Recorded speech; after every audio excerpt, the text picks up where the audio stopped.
imitima yacu. Mwuka wera dufashe mu kwizera kwacu, ngo tubone uko dutsinda uwo mwanzi Satani.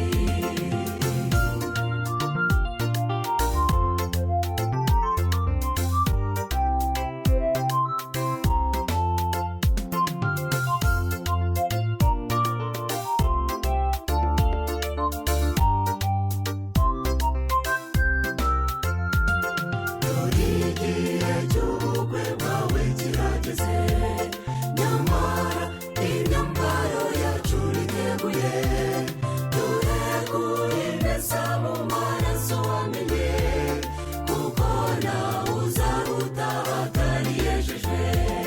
Niyo mpamvu dusabye imbaraga mvajuru, wizibane n'imitima yacu.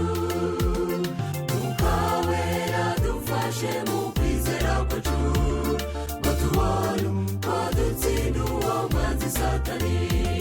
Niyo mpamvu dusabye imbaraga mvajuru, wizibane n'imitima yacu. Mwuka wera dufashe mu kwizera kwacu, ngo tubone uko dutsinda uwo mwanzi Satani. Mwuka wera dufashe mu kwizera kwacu, ngo tubone uko dutsinda uwo mwanzi Satani. Mwuka wera dufashe mu kwizera kwacu, ngo tubone uko dutsinda uwo mwanzi Satani.